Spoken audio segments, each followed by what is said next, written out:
Sports Talk. My name is Matt Miller. Joining me today, Justin McGovern. What's going on, dude? What is up? We are in the middle of football season. It has All of been a football.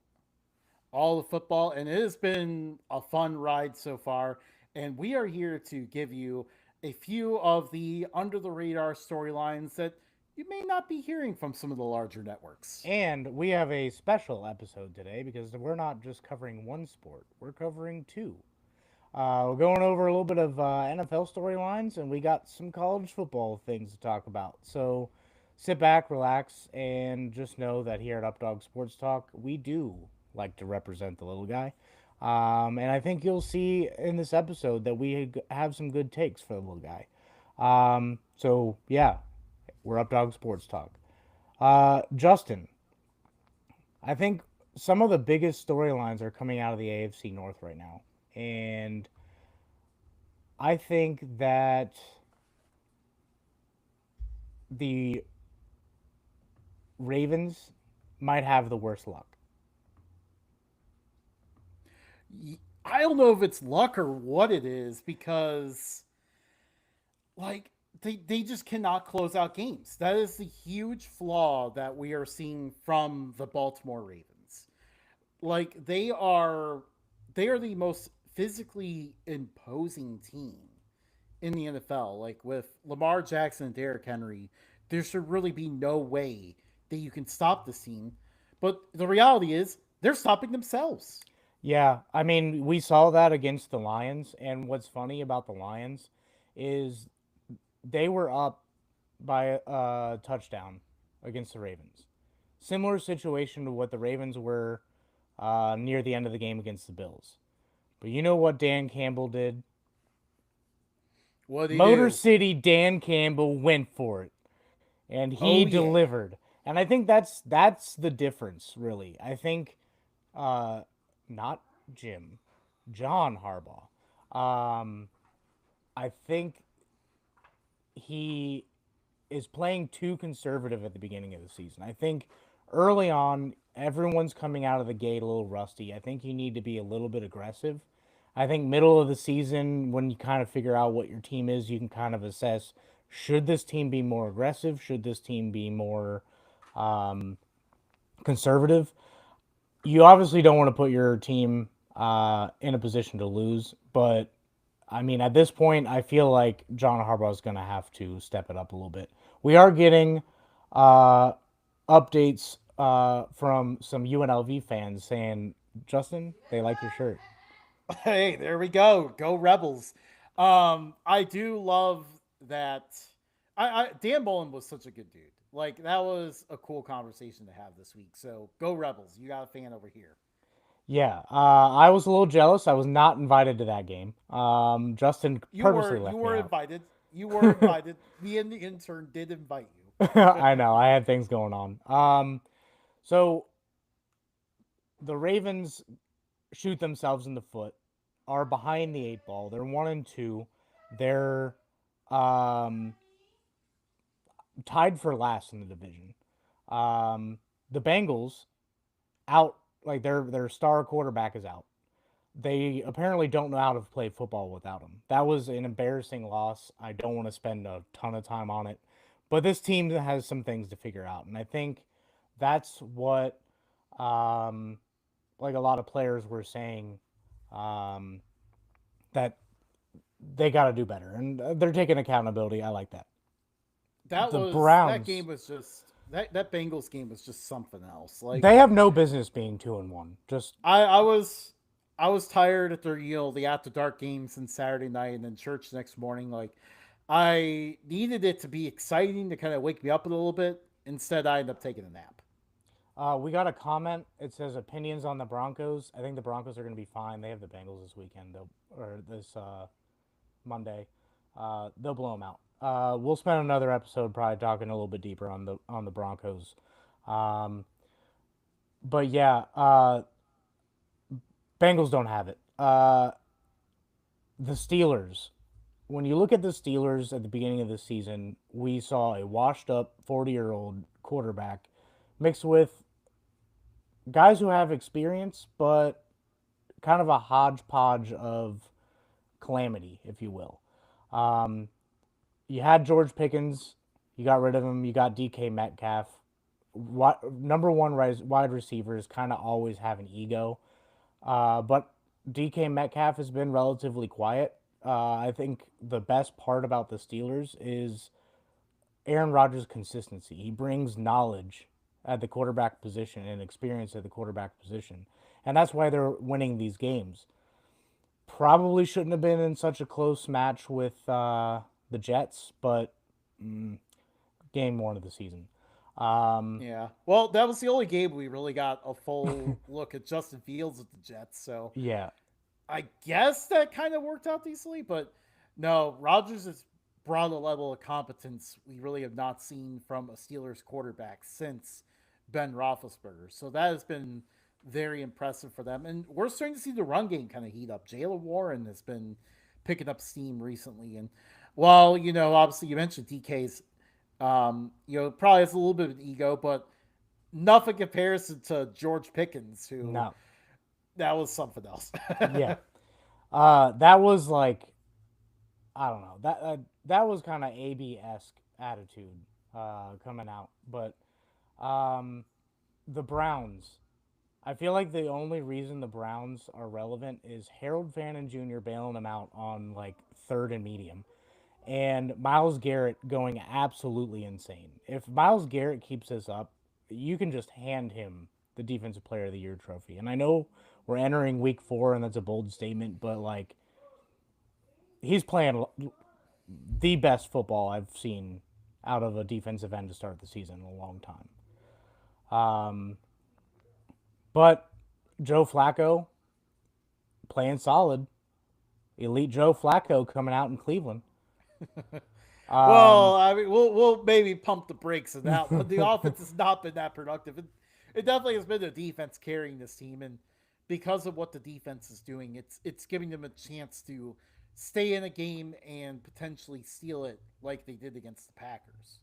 yeah, but the biggest storyline coming from the AFC North is injuries.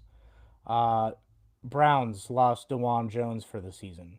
Joe Burrow is out for at least 3 months with really bad turf toe. Um, like we're just seeing a lot of injuries pop up, and I don't. They're not normal injuries. Like turf toe, I guess was more normal back in the day, That but that like that level of turf toe is not normal. no. Um, but like we're seeing odd injuries. We're not like just seeing the ACLs and we're seeing some odd injuries nowadays, and um, it's it's starting to shape some divisions. Uh, One of them being the AFC or NFC West. The 49ers, I'm pretty sure, have lost half their team at this point. They get Pearsall back, or are expected to get Pearsall back this weekend. So that's good news for them. But now Mac Jones is on the uh, injury report. I think he'll play. But Brock Purdy, another one with turf toe. Nick Bosa, torn ACL out for the season. Um, just just a lot of injuries pulling this team down. But Justin, did you know that the 49ers were undefeated? Prior to our pre-show conversation, I will admit I did not know. I'm assuming it's because the 49ers played in that afternoon window, which has been, I mean, quite honestly atrocious so far this year. That afternoon game has just been so boring that I have either taken a nap or done chores around the house. So that's probably why I did not know that the 49ers are undefeated. But I was very shocked by that fact. Good on them for powering through with Mac Jones as their quarterback and managing to win these games still. Ultimately, that's what matters. And maybe you get some of these guys back. You get Well, Purdy back from injury. You get pump the Ayuk brakes back a little soon. bit. Pump the brakes a little bit. The 49ers were almost fully loaded against the Seahawks in week 1. Walked away with the win. Started dwindling down a little bit and faced the Cardinals, who, let's be honest, they're still not up to snuff yet. Um, and then they lost some more players, and then they're facing the Saints, who Garrett Nussmeyer sweepstakes, because I don't. It doesn't sound like Arch is coming out, but Garrett Nussmeyer sweepstakes. I don't like. I don't know about Garrett Nussmeyer either. He's been having a bit of a rough go of it. Bit of a rough go of it so far this year. I mean, Saints got to do something. That's That's the whatever they hard got. part. Like, you're the Sweet 16 number one pick, and it's like, a while ago this offseason, we kept talking about the sweepstakes for all these guys, and it looked great. Now you're looking at it, you're like, what are we looking at here in terms of quarterbacks? Yeah, it's starting to get a little thin. But speaking of quarterbacks, Justin, did you hear the news? The news: the Giants are going with a new quarterback. Giants are going with a new quarterback.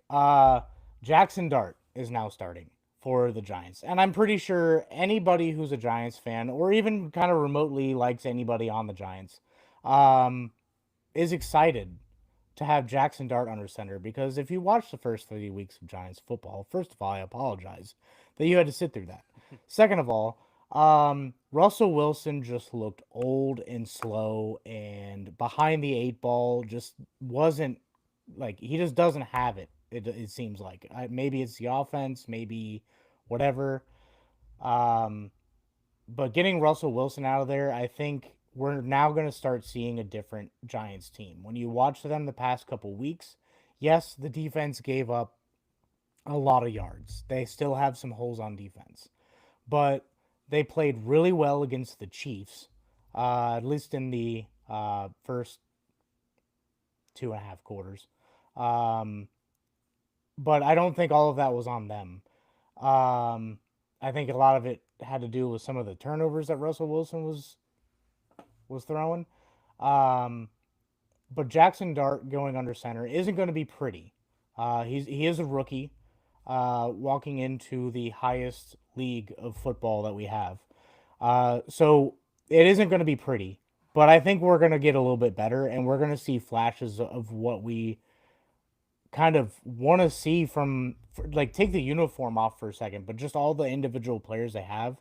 It's nice to see what they have. They have a young running back in Cam Scattaboo who just coming onto a scene right now. Like I he's love that Cam Scattaboo has gone to the NFL and he is still bulldozing guys like he yeah, did in fourth college. round pick. That's a little low in my opinion, but um, he got his first touchdown this weekend. He's gonna get a lot more playing time.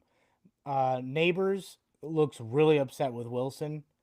If he can get something going with Jackson Dart, I think they can get this ball rolling. And then the combination of Brian Burns, Kayvon Thibodeau, and Abdul Carter is sick. Abdul Carter, they have him lining up at edge. They kind of have him running like a Micah Parsons kind of thing. Like they have him at middle linebacker. They have him edge. They have him inside. Like they're kind of moving him around a little bit to see what they can get out of him, and I like it. So I think we're going to That see a little bit defense different of a Giants team going forward. that defense should be playing better with what they have. There's no reason they should be struggling the way they have so far. No, but you can chalk that up to the secondary. Their secondary isn't too deep. It's kind of like watching this year's Notre Dame secondary. It'll get the job done sometimes, but not all the time. But Yeah, my one concern is you look at the situation with the Giants. It's not the best situation. They've been struggling. You have to question, especially with our next topic, you have to question whether they can get the most out of a quarterback. And then that offensive line has been brutal once again. Um, well, so go back to when Daboll first got there, many moons ago, which it seems like forever. It seems like in most other situations he would have been fired by now. Kind of glad they're giving him a shot, just because if you fire a guy after 1 year, it just makes no sense. Why'd you hire that guy to begin with? Um, I guess needed a scapegoat or whatever. But Daboll, when he came in and saw that he had Daniel Jones, you could just see the frustration on his face every single offensive play. And now with Jackson Dart, he's all smiles. He like I can imagine that he has like a high pitched laugh every time Jackson Dart says something. That's how much I feel like he loves the guy. So I think it's going to be like kind of fun to see him scheme Jackson Dart uh, to his strengths. I mean, he's not dumb. He's in the NFL for a reason. Dable is, and he's going to find what Jackson Dart is good at and work around that. Uh, he didn't really do that with Danny Dimes, but he ain't no Danny Dimes anymore, Justin. He's Indiana Jones. Yeah. And Indiana Jones in the great city of Indianapolis um, is lighting the world on fire. We thought his career was over. We thought he was going to back up Anthony Richardson. Turns out he played well in camp, and everyone was like, "Oh, maybe it's Anthony Richardson just playing bad." I actually just think that he was playing that good. I think it was kind of one of those situations where it was hard to pass up, you know. And he's the first quarterback, and I saw a graphic the other day. I don't know the very specifics on it, but it's been a while since we've had a quarterback run for 3 touchdowns, pass for 3 touchdowns through 3 weeks of the season without committing a turnover. Um, and it just seems like all of Indianapolis is on fire right now. Um, we have Indiana Jones, Jonathan Taylor's running wild, and no one seems to be talking about that.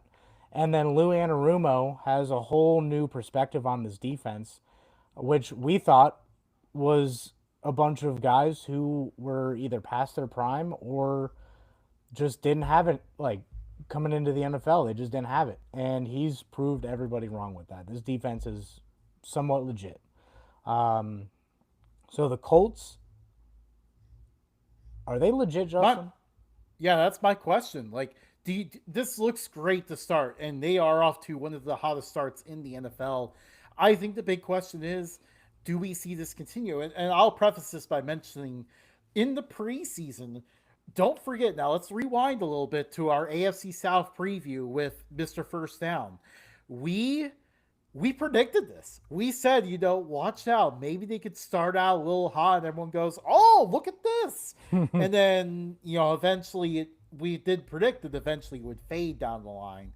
Teams start to catch on to what they're doing, and eventually, talent level would now they kind of fade a little bit.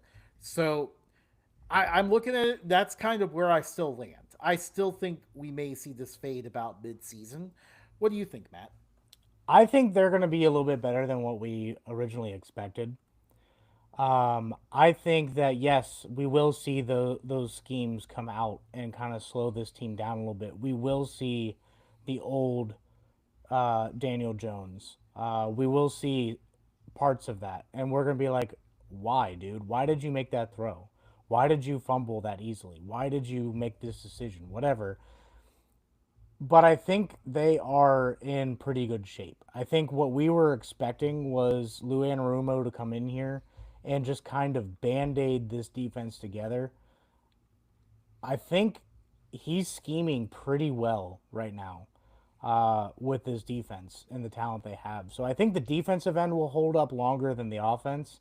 But I mean, as long as Jonathan Taylor stays healthy, he can put up 128 yards and 3 touchdowns almost every single game.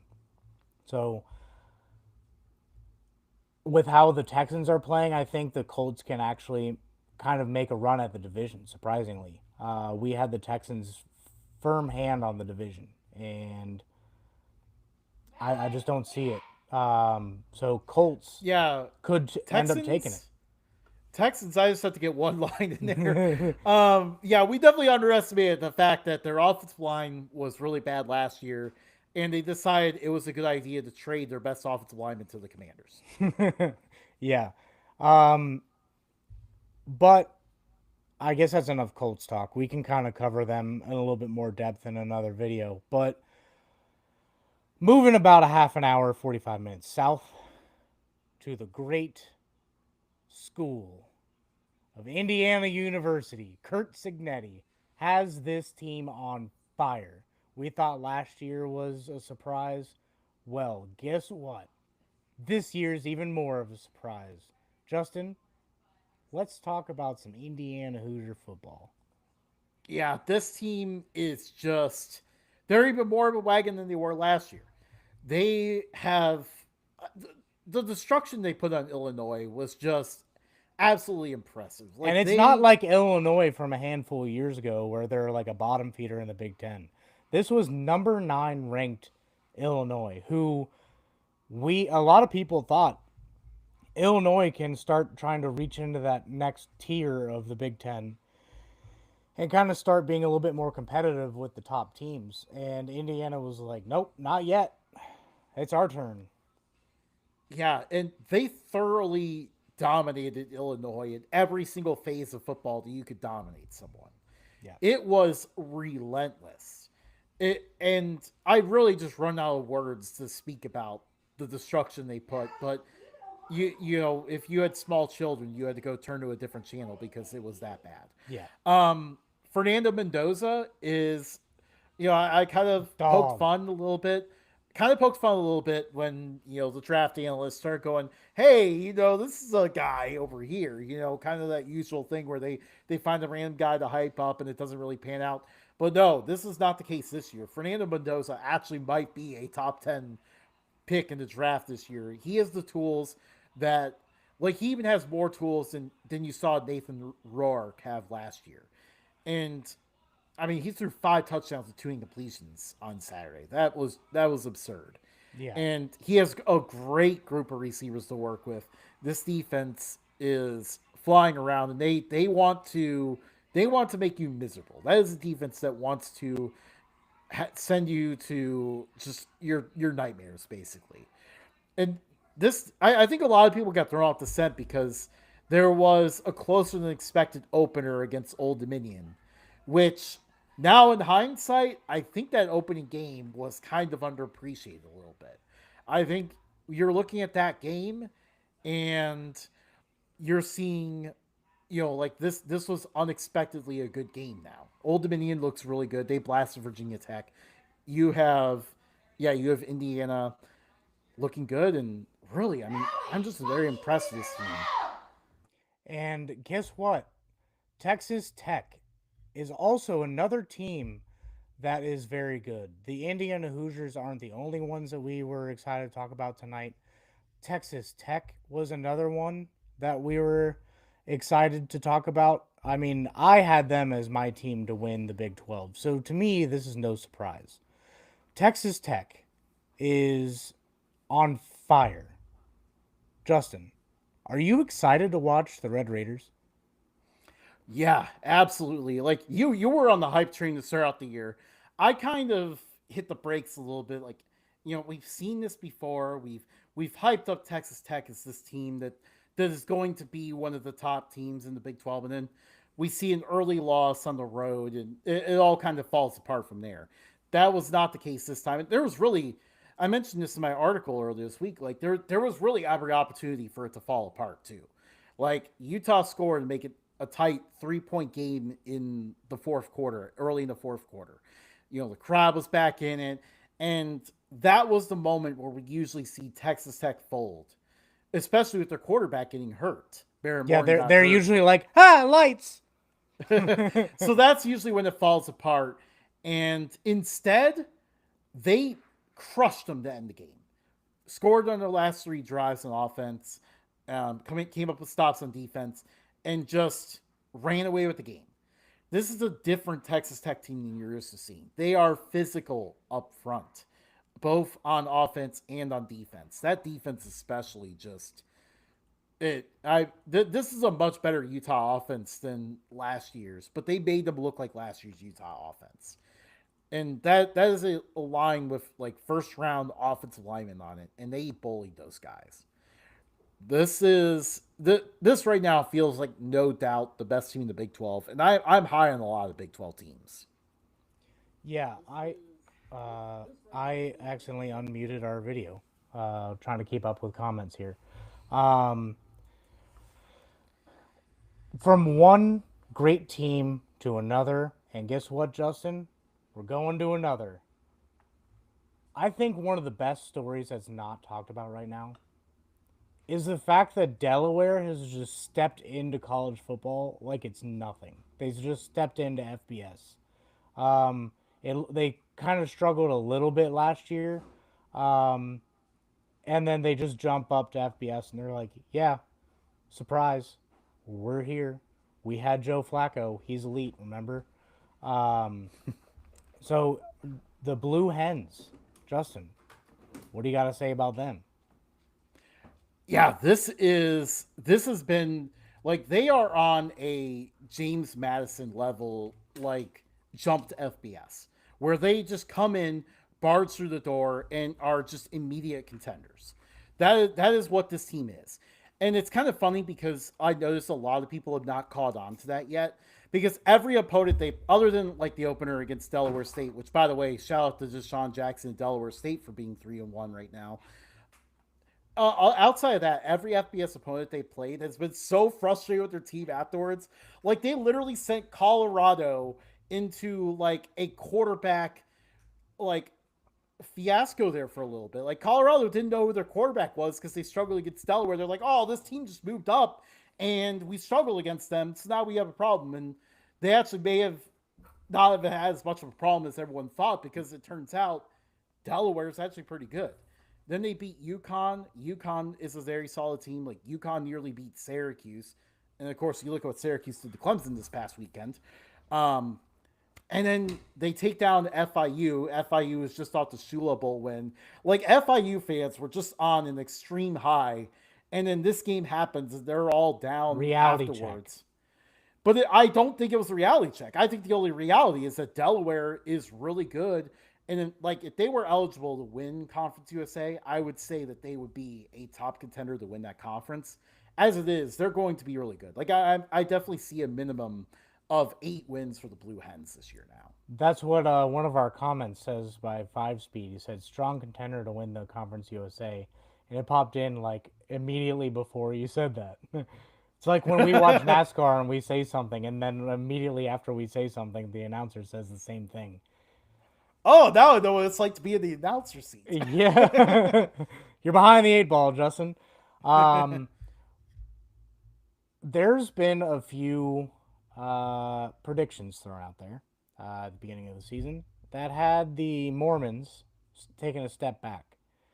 And it looked like for a minute they were. But Justin, you may have different thoughts on that. Yeah, I am going to begin my pushback of that because I think a lot of people are saying that BYU is going to struggle once they get to conference play. BYU is going to struggle throughout the year because they'll have Jake Retzlaff anymore. But Bear Bachmeyer is actually doing a good job managing this team. I say managing this team because he's not really making a lot of like killer mistakes or anything, and he's just doing his job there. He doesn't have to do a whole lot because guess what? This team is ridiculous up front. And that is why I was high on BYU entering the year because I knew that this is a physical team up there and they look even better than I thought. Their defense is like, even though adjusted for opponent, like I think their defense is number one in like a ton of categories. They aren't letting teams run the ball at all, just smothering run games. And then the offensive line's doing a good job up front. LJ Martin is one of the better running backs in the Big 12. This team is they're they're they're doing the things that aren't flashy, but the things that win football games. You And know what that's else why I wins really like football this team a games? lot. Yeah. The trenches. The trenches Oh win yeah. football games. And that's why BYU is so high in our book. I mean, like you can have a lack of skill position players, but if you have blocking, you could almost get the ball anywhere you want if no one's coming through.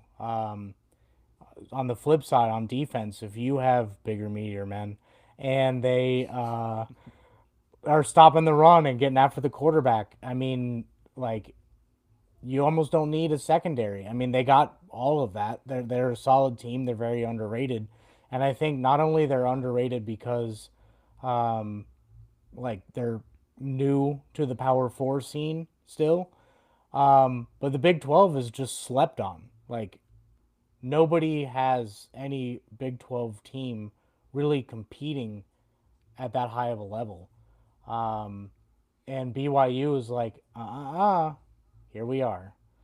Um, Taking a step away from the Big 12, um, there's another conference that seems to be very, very good. Not a Power 4 conference. Very Justin, slept on. very slept on. It was a Power 6 conference at one point, as so they branded themselves. Don't call them the AAC, the American Conference. They may be deeper than they were a few years ago when they expanded. Yeah, absolutely. Like you're starting to see a lot of those. Yes, I felt like a lot of those newcomers that came in kind of, originally like it felt like they weighed the conference down, but now they're getting some years to work with the resources that the increased resources they have. And you're starting to see those teams step up a little bit. And the story is like they've pulled off a lot of huge wins. Mm-hmm. Like they've won. I believe they won multiple games against every single Power Four conference at this point. Like they are in terms of like when you look at the playoff selection too. Like don't forget, like there is no automatic four or whatever. Like it's just whatever the top five conference champions are. And when you look at it this year, like you may as well call the American part of the Power Five because the gap between them and the ACC is a lot closer than the gap between the American and the next conference. The American just top to bottom this year just looks a lot better. And Yeah, you look at Tulane with some impressive wins. Yes, they had a face plant against Ole Miss after all of that, but Tulane has a lot of impressive wins. South Florida has looked impressive, including blowing out Boise State. You have Memphis now with a big win. You have UTSA was the least competitive in their games, and really you could just keep going. Like this conference is just like you even go all the way down to Tulsa beating Oklahoma State. Like you they're have kind of Big 12 light. I mean, Big 12 is super deep too, so it's kind of funny to see like almost a carbon copy of the Big 12, just G5 instead of P4. yeah, and this conference is going to be a lot of fun to watch throughout the year. Like Do we you haven't even think? gotten to the Good. I said we haven't gotten to the point where like Navy has started to play the toughest part of their schedule either. Do you think that NIL or transfer portal has a part of this at all? Like it doesn't seem like the American is really firing coaches, at least not from last year to this year. And then it seems like they got a decent amount of transfers in. And normally, when we think of like the transfer portal, we think the top programs just steal the top players from other top programs to get even better, like Ohio State. But like, I feel like a big benefactor of the transfer portal was American teams. I mean, obviously, people aren't going to just transfer to Navy or Army. You kind of have to have that set in your heart before you go in there. But like, kind of the rest of the conference seems like they're beefing up. I mean, South Florida, we weren't really having much of a conversation about South Florida until we got to preseason for this year. And even then, we weren't necessarily terribly high on them. I can't say the portal is helping a whole lot. Like you look at Tulane's situation, they got invaded big time by the portal. They lost a lot of guys, but I think you're starting to see the American strategy kind of pay off a little bit. They grabbed a lot of teams in larger metropolitan areas, good recruiting bases. And I do think this is where you're starting to see a little bit of the portal kind of helping them a little bit just because it positions them to get some guys to come back home a little bit. They already know the players, so they kind of have a decent scouting profile on them. And you're kind of able to grab some, like South Florida, for example, like did not show up anywhere on, in terms of like a good transfer portal class, but the portal class that they brought in on defense has completely evolved that unit. Yeah. But again, they're doing it's a good combination of being in good territory and scouting. Overall, the portal probably is still a negative for the conference, but it's not as much of a negative as you would say for the Sun Belt, for example. Yeah. Um, it'll be cool to see what the American, how the American plays out the rest of the year. We do have relatively new news. It happened within the last 12 hours, 24 hours. Mike Gundy got canned from Oklahoma State. Um, Not much of a surprise, but he was there a long time, Justin. Yeah, 20 years. It is hard to believe. And he got canned 18 years in one day after the "I'm a man, I'm 40" speech. I quote that all the time. Like, especially like my boss is in his 40s, and when he starts complaining about something that like the kids nowadays do because his kids are teenagers, I'm like, I'm a man, I'm 40. um, no, I mean like Mike Gundy. I think he'll either find his way to another good program, or he's probably just gonna sit out a little bit and kind of just figure out how to do the NIL a little bit better. I think that's kind of what caught up to him was um, it's a new landscape. That's why Nick Saban got out. He was like, I don't know if I really want to do this on how this environment is. I would rather pay players under the table, not professionally. Um, but I do think that like Mike Gundy would be in a good position to go to like if Scott Satterfield fails his way up to another program and Mike Gundy can go into UC who has a brand new facility, beautiful uniforms, great fan base, and then just get accepted and be able to excel. I think he can do something like that. Now, Justin, I know you're saying, and viewers, I know you're saying, well, that's a bit of a reach, Matt. Yeah, I know, but one can hope. Oh, never leave it past us to shoehorn the Cincinnati Bearcats in the conversation. Yeah, got to sometimes. Um, so what do you like? Where do you see Oklahoma State without Mike Gundy? You think they're just going to float on through the rest of the season and try to find a big splash? It's going to be really interesting. Like, I have not even had time to really think about what this is going to be like. Like, we have seen Oklahoma State with him for so long, and it was such a fun time too. Like, their teams were just so much fun through most of his tenure, and I think that's kind of where we saw things kind of fall off a little bit. Like, their offense just became unwatchable there for the last few Mm. years, and that's kind of where you start to see the era fall off a little bit. You know, I mean, this is an era that maybe should have brought a national title 2011 when they didn't get the chance to. Um, that upset loss to Iowa State was still the wildest circumstances that got ignored of all time. Hmm. But this was a really good tenure for the most part, and it kind of it stinks to see it end up. I guess you could say run its course a little bit. Just But it it's wasn't just hard a to good. sustain. It wasn't just a good tenure. Justin, do you know that he's one of four coaches to have 18 plus seasons with a winning record? Pretty sure that Really, was in a row. Yeah. Um, like it, it, that's it was it was 18 in a row. His only losing seasons were his first full season and his last full season. and that's a historic run. I mean, how many times have we heard that? Well, I guess three other times, but based on the statistic that I saw on the internet. Um, but like that's just unheard of.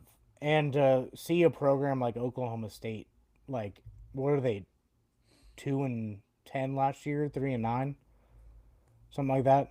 3-9, yeah. Um, like to go from near the top and being like little brother to Texas and Oklahoma to favorites when they left to the bottom of the conference, and it's just wild that that kind of happened overnight. Hopefully, like I don't think a whole lot will happen with Oklahoma State, like the rest of the season. Um, they're they said they're interested in Nick Saban if he comes out of retirement, but I don't see no, that no, happening. no. There's been a bit going around because I think I don't know. Someone tried to legitimately say it, and with like a different one of the other programs to fire their coach, So then, like, now it's just been a running bit where every time a job opens, like, they would be interested in Nick Saban if. Obviously, everyone would be interested in Nick Saban if he wanted to come there, but Yeah. is he? No. Same with Urban Meyer. Like I feel like if Urban Meyer came out of retirement, Oklahoma State would give him a call. And don't forget John Gruden. I'm actually Oh man. I'm doing a running bit now because John Gruden comes up for every job. So now our running bit with the joke of that is, of course, we're doing a chance of groomers with each job. So I gave this one originally. I think I gave it a code yellow, but there's a chance of groomers at any point. But then I saw their number four, and he was number four in the odds, so we may have to upgrade it to a code orange, Matt. Oh Groomers wow. could come at any time. You know what's funny? Remember back in the day when every college, or like a lot of college coaches, dreamed of coaching in the NFL and tried to make the jump and it didn't work out? I think the best uh, coaches going forward are going to be like the young coaches in um, the NFL. Like if Mike McDaniel were to leave, I'm not saying he's going to Virginia Tech. I know that was a BS job meter. But if he were to just be like, you know what, Miami isn't it for me, this isn't working out, I feel like he could make the jump to college and be perfectly fine. I would be very curious. Like I feel like he could rally a locker room pretty good, and to deal with Tyreek Hill and all his trouble and stuff. Man, like Mike McDaniel looks like he's aged like 5 years in just 1 year. Yeah, that's a separate conversation. We could probably talk an hour about Mike McDaniel and the Miami Dolphins, but um, I think that's football. I think that's a lot of. I think it's I think that time covers a lot to of football. it's time to for our picks. Yeah. Um, I'll let you start. Yeah. So we'll go. This is our weekly thing. We are doing a competition with CFB Home, Bobby from the TNT podcast, and Omar. Those picks usually, well, they have been posting on Friday. I think this is the last week that we'll be posting on Friday. We'll have to push it up as we start to get into weeknight Conference USA action. But we pick a game from each FBS conference and one FCS game as well. We usually pick games that are a little bit under the radar. So while, obviously there's a lot of conversation around Penn State and Oregon and Alabama and Georgia, we want to remind you there's a lot of other good games that you want to make sure you don't miss this weekend. And Yeah, we'll and kick if this off. everybody's picking the top games, it's no fun doing the pick'ems because then it's just like everybody's picking the same games and having the same conversations. We want to have a different conversation. We want to have a conversation for everyone. And guess what, Justin? Oh, yeah. Let's go. There's some good matchups this weekend. Yeah, there is. This is not just a top heavy slate. Like this is a deep slate of games, and we start in the American here with one of the stories of the American, the Rice Owls. Rice has been just so impressive this year with their new offense, but really their defense has been playing well as well. They take on Navy. Navy, obviously one of the top teams projected in the American. This is the biggest test for Navy yet. Who do you have winning this one? I have Navy. I just think they're too good. I think this isn't going to be an easy game for them by any means. They do have a tough schedule coming up, so it could be one of those where they're caught looking ahead. But as long as they're not looking in the backfield, they're going to be able to pull this one out. Yeah, I think this is going to be a battle. I think we've seen Navy kind of spring some leaks on offense a little bit. And it's kind of interesting because sometimes we see Rice kind of stall out on offense. But I think ultimately Navy's just a little bit better. I've got the midshipmen winning this one as well. We move on to the ACC. Now this one is a nice under the radar game. Duke at Syracuse. Duke took a few licks in the non-conference, but rebounded to beat NC State last week. Syracuse coming off the massive win over Clemson. Do you think Duke can win it here, or do Fran Brown's boys get it done again? Fran Brown is an amazing coach. He's taken what the shell of what Dino Babers left him and has taken over college football. I mean, Steve Angeli got hurt. He's out for the season with a torn Achilles. I liked him a lot, but that's why they got two quarterbacks that transferred in. Both were battling um, during camp, and so I think they still have experience under center. So I'm going to go with Syracuse. Yeah, Collins managed to finish out that game against Clemson, and help them secure the victory. It's gonna be really interesting because both teams have been running a lot of they run a lot of offensive plays. You will definitely see well over 100 plays running this game. It's gonna be I think it's gonna be a shootout, but I'm gonna go. This one's in the dome. I gotta go with Syracuse and Fran Brown in the dome for sure. Next, we move on to the Big 12. The Big 12 has some real good ones. Oh yeah. Make sure you don't miss Arizona Iowa State. That one's gonna be a good one as well. But we decided to pick Friday night Big 12 action. TCU at Arizona State. The Horned Frogs off to an undefeated start, looking like really good. Arizona State has been playing angry ever since the loss to Mississippi State. Matt, who do you see winning this one? I think TCU may not be as back as they were when they faced Michigan in the national championship, When they beat but Michigan and then went to the national championship. that's what I meant. Yeah. I do think they're back though. They stumbled a little bit after that loss in the championship. I think they're back. I think they handled this one pretty nicely. Yeah, I've been thinking about TCU for this one just because I really like the improvement we've seen from the Frogs in the trenches this year. But there's just something like Arizona State, kind of throughout camp, Kenny Dillingham was getting after them, saying, "Hey, we're playing sloppy," and then we kind of saw it play out. We saw them look a little sloppy against Northern Arizona in the opener. Then they play sloppy again, get upset by Mississippi State. Ever since then, we've kind of seen this team kind of zone in a little bit. And this game is at home on a short week. I'm going to go with the Sun Devils here. Next, we go to the Big Ten. One of the more underrated games, Rutgers, with an offense, with a quarterback, takes on the Minnesota Golden Gophers. Matt, who do you have winning this one?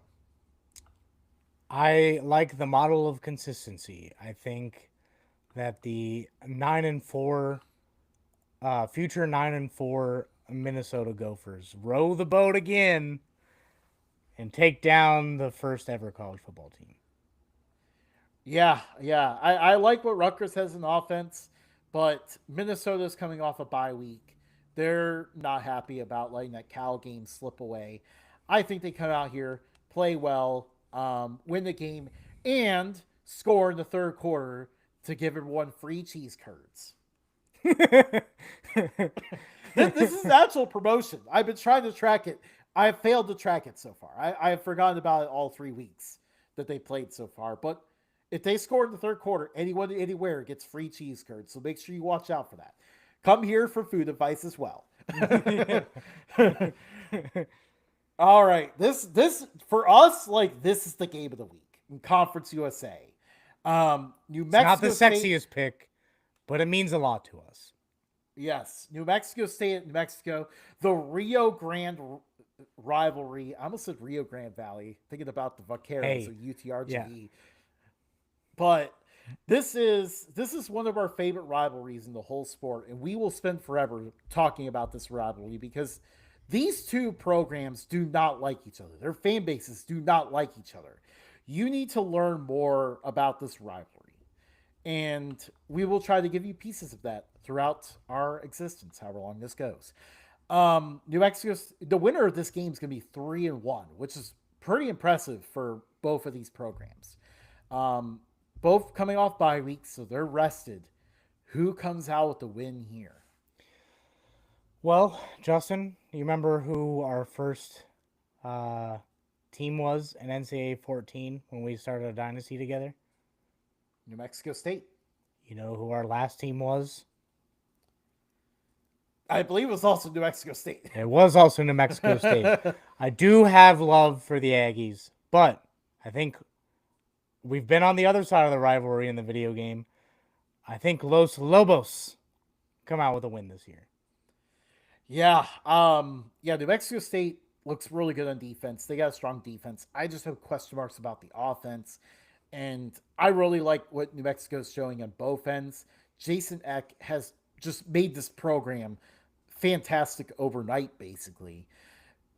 You know, unfortunately, I love New Mexico State, but this is business. I got to ride with the Lobos and the turquoise uniforms in this one. Next, we move on to the Maction. San Diego State, coming off a huge win over Cal, travels to Northern Illinois to take on the Huskies. Can San Diego State keep the momentum going, or will Northern Illinois pull off a big win? I I think that San Diego State coming off the big win gives them confidence. They destroyed Stony Brook. They got absolutely annihilated by Washington State, and then just they wouldn't let Cal do anything. Cal, they made Cal look like they shouldn't have a football team. So I think They did terrible things to Cal. yeah. Um, so for that, I think that I think the Aztecs are going to walk away with the win here. If this was if this was later in the year in the cold, I'd probably take Northern Illinois. But right now, going with the Aztecs. This is definitely huge for momentum for San Diego State, but traveling to Northern Illinois, a cross country road trip after a huge win, I don't like it. I don't like it at all. I got to go with Northern Illinois in this one. And by the way, this is going to be a grinded out, low scoring game. Whatever the total is, I mean, just take the under in this one. Not financial advice, but you know, the Mountain We are not West. sponsored by anyone, so don't take our betting advice. But just listen to what we have to say. We go to the Mountain West. This is one of the meetings of top group of five brands that we have been waiting for. Appalachian State and Boise State. They finally come together on the field. This is going to be finally come together as FBS foes. They have played before at the FCS level. This is going to be such a fun game. Who comes out victorious here? So both programs have been very successful at the FBS level since they made the move up. I think it was like Appalachian State had like 100 wins over the last like 12 seasons or something like that. Um, and then Boise State, obviously the model of consistency in the Mountain West. I got Boise though. I think from top to bottom, there's a little bit more experience in the Boise State locker room. They are heavily missing Ashton Genty, but I think quarterback experience. I think they got decent receivers. I think they got this thing going. I think they can right the ship from early season woes, and I think they can get this thing going and get back into the conversation. Well, and Riley, their running back, just had his Aston Genty game with over 250 all-purpose yards and 5 touchdowns against Air Force last week. So you have that emerging. That's going to be huge for the Broncos. Their secondary is really struggling, so there's going to be a lot of points scored in this game. A lot of yards, a lot of points. This is also in prime time.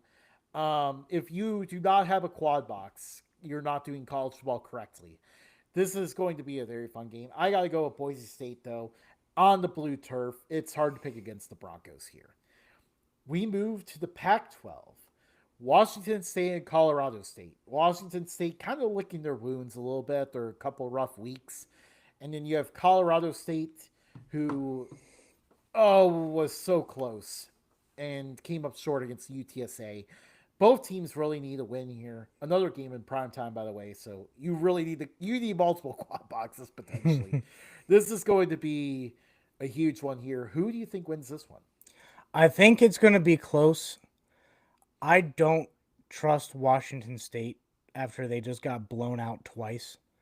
So for that, I'm going with the Rams. I think Colorado State, um, although they are missing Horton, who's in the NFL and doing really well, I do think that they still have a decent set of skill players that can get this thing going a little bit.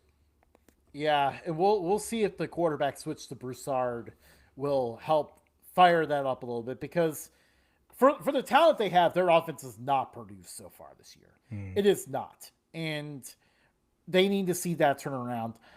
I like what Broussard did there at the end of the game. I'm just still a little skeptical at this point. I need to see it to believe it. I like a little bit more what Washington State has going offensively. They they fired pretty well against Washington for a lot of the game. Kind of fell apart late. I'm going to go with the Cougars here.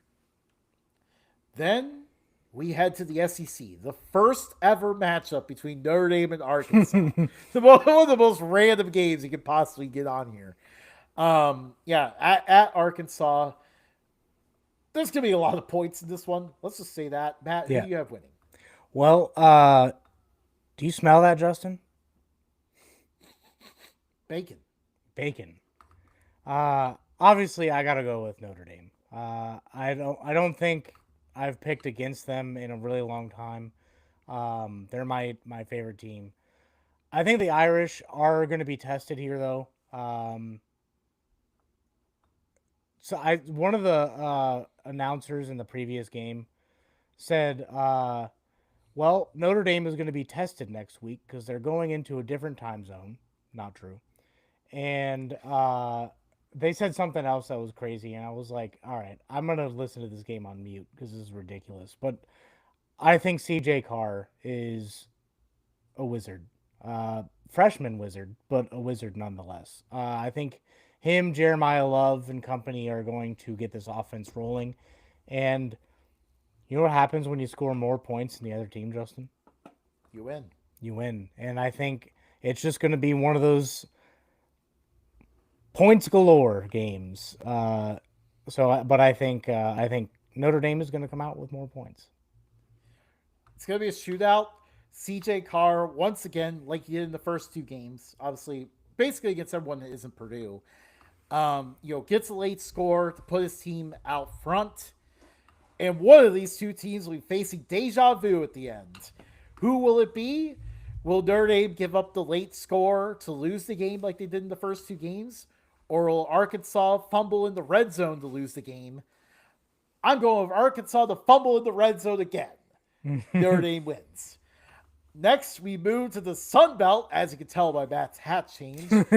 We have Georgia Southern going to face the James Madison Dukes. Georgia Southern had a rough West Coast road trip to start out the year, but has pulled it together ever since.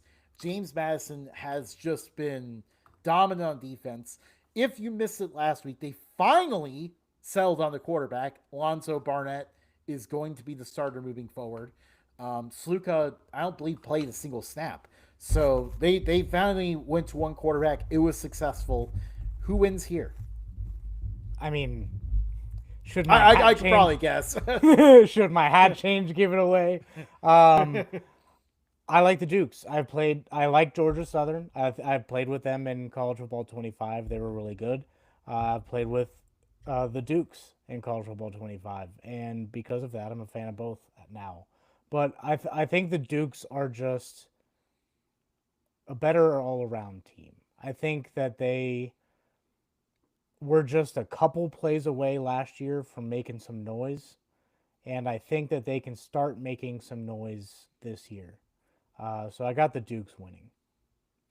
Yeah, this is definitely one of the better teams in college football right now, and quite honestly, I think they may have botched the Louisville game. Like they looked like the better Yeah. team for a lot of that game, but just got out of a rhythm by the constant switching of quarterbacks.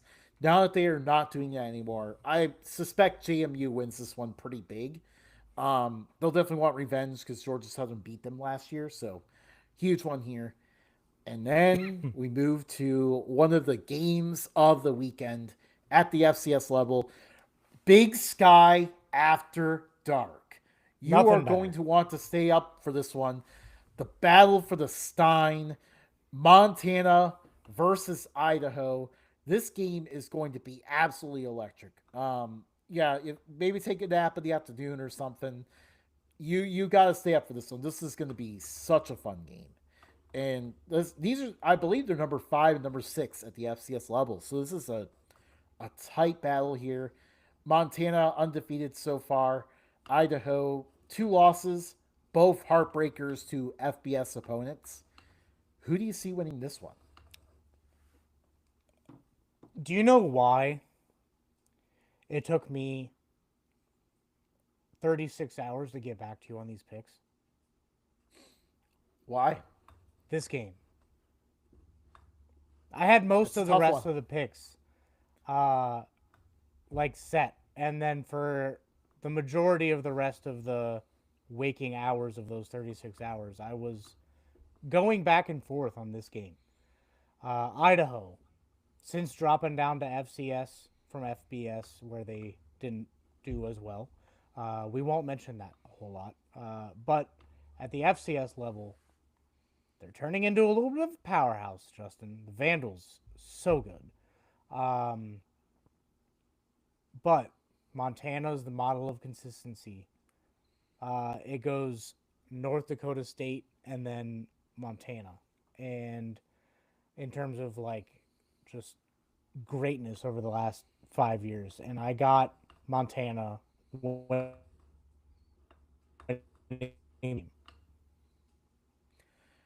Well, let's put it this way. Idaho has perhaps the best uniform game in college football this year. The best stadium. They have they they nearly beat 2 FBS teams. They look pretty solid on offense. They look good in defense. Idaho is looking for revenge in this game. The Vandals are looking to take down the Grizzlies. But I'm not going to pick it. Give me the Grizzlies at home. The Grizz. I like your buildup of that. That was good. Well, that's our picks. Should we share what intern Tones picked Oh yeah, since he is a part of our program? I did mean to mention interns picks, and I forgot about the intern. I'm sorry. So Rice at Navy, he picked Navy. Duke at Syracuse, he went against the grain and picked Duke. TCU at Arizona State, he sided with me, TCU. Rutgers at Minnesota, he rode the boat as well, Minnesota. New Mexico State at New Mexico, he picked New Mexico. San Diego State at Northern Illinois, he also went with you, Justin, Northern Illinois. Appalachian State at Boise State, he picked Boise State. Washington State at Colorado State, Colorado State. And then he circled Notre Dame and put for you, Matt. So thanks, Tony. Appreciate that pick. He also picked James Madison to beat Georgia Southern, and he like us picked Montana over Idaho. So Well, we know he wasn't going to pick against Montana. After all, he did declare on this show that Montana was his FCS team. how funny would that be if he like just didn't pick them ever? Just forgot that he did that. So yeah, we got a good thing going with some friends on this. Justin, you took first. No, currently, oh yeah, we probably should have talked about the standings. Yeah, so the standings, we saw the intern lose his first place. Omar jumped up to first place after being the Wow. only one of us to have a good week last week. The intern lost his crown in first place. He fell to second. It is a hodgepodge of mess in the middle with both of us and Bobby of the TNT podcast. CFB Home currently is in last place looking for a rebound. Not for long. Those are some smart guys. They have some good picks. But If they're behind me, then I guess I'm doing something right, right? There's no reason why they should be behind me. Probably just chalk it up to a busy couple weeks at work. Um, so yeah, Omar, last to first in just like 2 weeks. Yeah, yeah. Actually, I believe the order is almost the exact opposite of where we ended week one, with the exception of you staying in the middle. um, so yeah, that's our show today. We had a jam packed episode. We did go over our time a little bit. Thank God we don't have um, Google Meet anymore that or Zoom that stopped us at 40 minutes. Imagine doing this in 40 minutes. Oh, Uh, I forgot about that. so now Oh, we have no they time they limit, were and you can just hear us talk for however long your ears can hold it. So yeah, that's our show today. We will be talking more NFL. We will be talking more college football, and MLB playoffs are starting soon. So we'll see what the Reds do. If the Reds make it in, then you will hear some excitement from me. If you don't, or if they don't make it in, probably won't hear a lot from me, to be honest. we'll forget that baseball exists. Yeah. The fact that the Reds and the Mets have not been mathematically eliminated yet is a miracle in itself. But a lot of things coming up. Basketball starts in 1 month. At least NBA does. Um, we have college basketball around the corner, and so a big time coming up. And actually, this weekend, Justin, this Saturday, has like the most things going on. The Ryder Cup's going on. College football's going on. There was like big soccer matchups too going on. So a lot of sports this weekend if your TV can handle it. TVs or TV, computer, and phone. Um, or you just have to sprint from one room to another to catch multiple games. Um, but yeah, before I start rambling and do Midwestern goodbye any further, we'll see you guys next week. Follow us at Updog Sports Talk on everything. We're obviously live on YouTube and X, and updates go through X. So yeah, we'll catch you guys next week.